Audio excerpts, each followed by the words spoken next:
जय श्री कृष्ण भक्तों, आप सभी का मेरे चैनल भक्ति साधना में बहुत बहुत स्वागत है। सेवा का समर्पण भाव।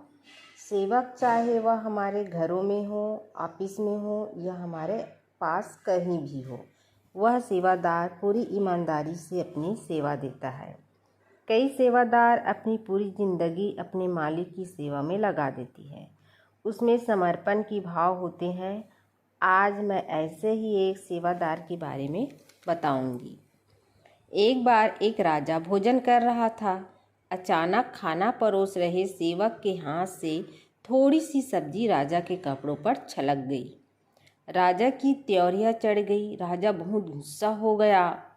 जब सेवक ने यह देखा तो वह थोड़ा घबराया, लेकिन कुछ सोचकर उसने प्याले की बची सारी सब्जी भी राजा के कपड़ों पर उड़ेल दी।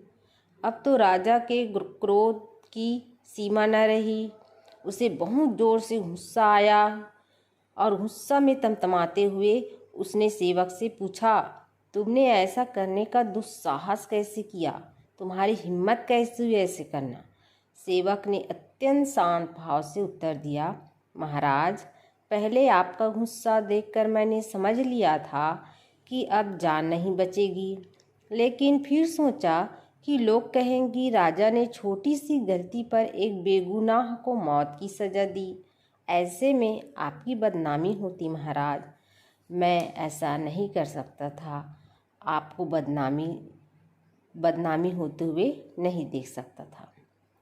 तब मैंने सोचा कि सारी सब्जी ही उड़ेल दूं, ताकि दुनिया आपको बदनाम न करे और मुझे ही अपराधी समझे। राजा को इसके जवाब में गंभीर संदेश के दर्शन हुए और पता चला कि सेवा भाव कितना कठिन है। जो समर्पित भाव से सेवा करता है उससे कभी गलती भी हो सकती है, फिर चाहे वह सेवक हो, मित्र हो या परिवार का कोई सदस्य। ऐसे समर्पित लोगों की गलतियों पर नाराज न होकर उनके प्रेम व समर्पण का सम्मान करना चाहिए। बिना सोचे समझे पहले ही किसी पर अपनी नाराज़गी जाहिर करना ठीक नहीं है।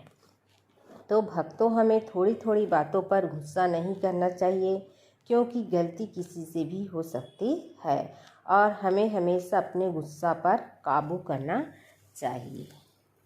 तो भक्तों, आप ऐसे ही छोटे छोटे और नई नई रोचक व ज्ञानवर्धक कहानी सुनने के लिए मेरे चैनल भक्ति साधना को सब्सक्राइब जरूर कीजिए। धन्यवाद।